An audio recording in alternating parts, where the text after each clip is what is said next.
Bueno, vamos a compartir con ustedes algunos apartados de este documento, el manifiesto del Partido Comunista, ¿sí? Bueno, le he pasado algunas ojeadas y pues me parece interesante compartir para toda la comunidad que busca conocimiento al respecto sobre estos asuntos que tienen que ver con las formas de trabajo, la apreciación de las mismas, situación política, geopolítica, económica, laboral, por supuesto, y que a ustedes les puede servir para comprender aún más sobre los precedentes que hicieron que saliera este manifiesto y que de alguna manera hoy por hoy pervive en la situación de carácter laboral, de la búsqueda de la fuerza de trabajo, de los medios de producción que hoy hacen que una economía se mueva también y en qué condiciones. Entonces, aquí les dejo estos apartados que me parecen muy importantes, poderlos disponer a la sociedad, a una sociedad del conocimiento y búsqueda del mismo, y que le permita generar sus propias conclusiones de manera subjetiva también, ¿vale? Eh, Burgueses, por burguesía se comprende a la clase de capitalistas modernos, que son los propietarios de los medios de producción social y emplean trabajo asalariado. Los proletarios son los que comprenden a la clase de los trabajadores asalariados modernos, que privados de medios de producción propios, se ven obligados a vender su fuerza de trabajo para poder existir. Sus medios de subsistencia son exclusivamente de la venta de su trabajo y no del rédito de algún capital.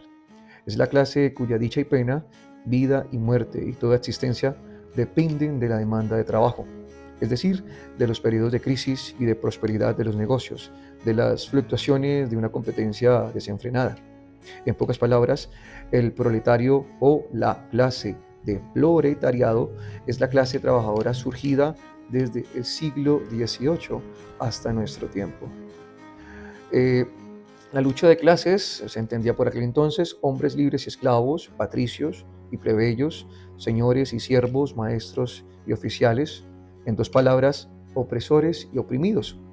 Se enfrentaron siempre, mantuvieron una lucha constante, velada unas veces y otras, franca y abierta. Lucha que terminó siempre con la transformación revolucionaria de toda la sociedad o el hundimiento de la clase en pugna, es decir, la trabajadora. El comunismo es una doctrina que condiciona las formas de liberación del proletariado.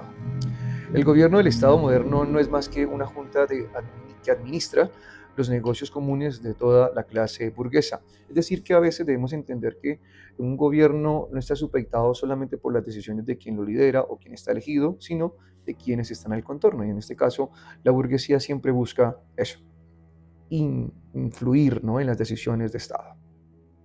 La burguesía ha despojado de su aureola a todas las profesiones que hasta entonces tenía por venerables y dignas de piadoso respeto. Por ejemplo, a los médicos, al jurisconsulto, en este caso abogados, a los sacerdotes, al poeta, al hombre de la ciencia, ¿sí? A todos ellos los ha convertido en sus servidores asalariados. La burguesía no puede existir sino a condición de revolucionar incesantemente los instrumentos y relaciones de producción, y con ello todas las relaciones sociales. La burguesía suprime cada vez más el fraccionamiento de los medios de producción, de la propiedad y de la población. Ha aglomerado a la población, centralizado los medios de producción y centrado la propiedad en manos de unos pocos. La consecuencia obligada de ello ha sido la centralización política.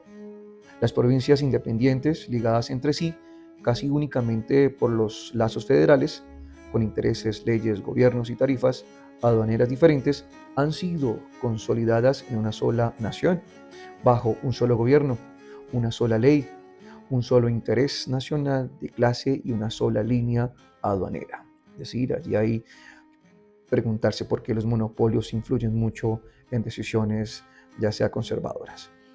Las armas de que se sirvió la burguesía para derribar al feudalismo se vuelve ahora contra la propia burguesía. Es decir, entendemos que actualmente hay potencias que luchan entre sí. Pero la burguesía no ha forjado solamente las armas, las cuales le van a dar muerte, sino también han producido a los hombres que empuñarán esas armas.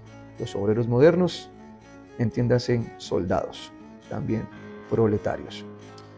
En la misma proporción en que se desarrolla la burguesía, es decir, el capital, también se desarrolla el proletariado, la clase de obreros modernos que no viven sino a condición de encontrar trabajo y lo encuentran únicamente mientras su trabajo acrecienta el capital. Estos obreros, obligados a venderse al detalle, son una mercancía como cualquier otro artículo del comercio, sujeta por tanto a todas las vicisitudes de la competencia, a todas las fluctuaciones de un mercado. A veces los obreros triunfan, pero es un triunfo efímero.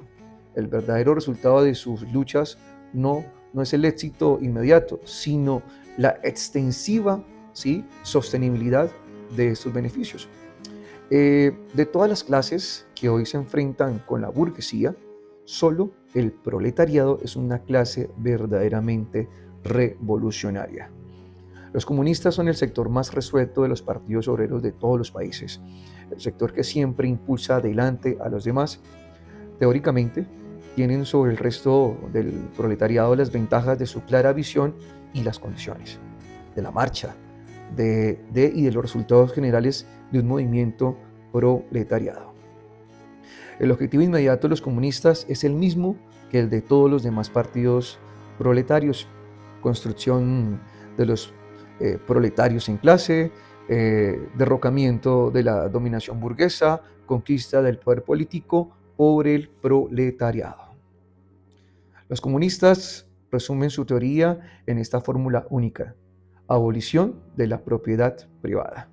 El precio medio del trabajo asalariado es el mínimo del salario, es decir, la suma de los medios de subsistencia indispensables al obrero para conservar su vida como tal obrero.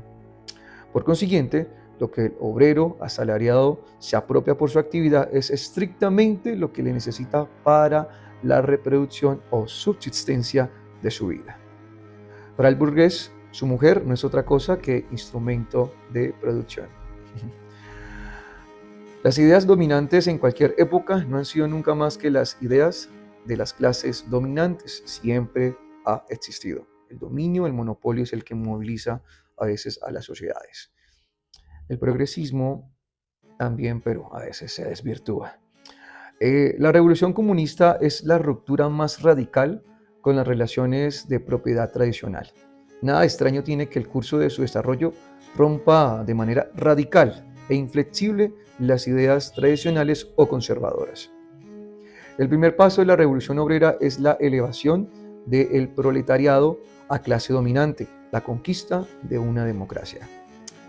El proletariado se valdrá de su dominación política para ir arrancando gradualmente a la burguesía todo el capital, para centralizar todos los instrumentos de producción en manos del Estado. Es decir, el proletariado organizado como clase dominante y para aumentar con mayor rapidez el posible momento de la suma de las fuerzas productivas. Básicamente, las medidas del comunismo, resumidas así: expropiación de la propiedad territorial y empleo de la renta de la tierra para los gastos del Estado. Es lo que busca el comunismo. Fuerte impuesto progresivo. Abolición del derecho de la herencia. Confiscación de la propiedad de todos los emigrados y sediciosos. Centralización del crédito en manos del Estado por medio de un banco nacional con capital del Estado y monopolio exclusivo. Es decir que a esta época, pues lo que se busca es que, bueno, en aquella época sucedía que el comunismo siempre quería centralizar los recursos y que no cayeran en, digamos, en administración de terceros, ¿sí? Que solamente fuera una fuente la encargada de ello, pero también se pensaría, ¿por qué? ¿Por qué no se podría dejar a que otros lo hicieran? Básicamente porque siempre la riqueza se ha concentrado de una forma muy subjetiva o particular por los medios de producción. Digamos, centralización en manos del Estado de todos los medios de transporte, ¿sí? El manejo, pues. Multiplicación de las empresas fabriles pertenecientes al Estado y de los instrumentos de producción, roturación de los terrenos incultos y mejoramiento de las tierras, según un plan general y organizado. Obligación de trabajar para todos. Organización de ejércitos industriales, eso es muy bueno, particularmente para la agricultura. Hoy en día, pues la idea es que eso funcione en los diferentes estados y naciones, ¿no? Combinación de la agricultura y la industria. medidas encaminadas a hacer desaparecer gradualmente la diferencia entre ciudad y el campo, que a veces están como muy aisladas. Educación pública y gratuita para todos. Una sociedad educada es una sociedad que piensa críticamente las decisiones que va a tomar. Cuando los campeones del feudalismo aseveran en su modo de explotación, es distinto a la burguesía, olvidan una cosa, y es que ellos explotaban en condiciones y circunstancias por completo diferentes y hoy anticuadas. El feudalismo es lo que antes se dio de los opresores, ¿sí? Es decir, los burgueses. ¿Sí? Entonces estos desaparecieron y bueno, en fin. Entonces una tarea también larga que invitaría a ustedes a que consultaran. Cuando advierten que bajo su dominación no existía el proletariado moderno, olvidan que la burguesía moderna es precisamente un retoño necesario del régimen social que ellos ejercieron. Socialismo o pequeño burgués es un tipo de socialismo que consiste bien en su anhelo de restablecer los antiguos medios de producción y de cambio, y con ello las antiguas relaciones de propiedad y toda la sociedad antigua, que ya fueron rotas, que fatalmente debían ser rotas por ellos mismos o que lo fueron. En uno u otro caso, este socialismo es a la vez reaccionario y algo utópico, ¿no? Ese tipo de socialismo feudal.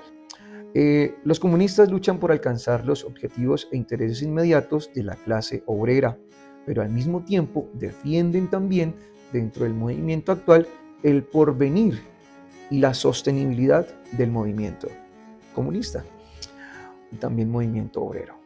Los comunistas trabajan en todas partes por la unión y el acuerdo entre los partidos democráticos de todos los países. Y esta última para cerrar. Los comunistas consideran indigno ocultar sus ideas y propósitos. Ahí les dejo, a quien corresponda. Recuerde, el Partido Comunista de Marx Engels. Hasta entonces.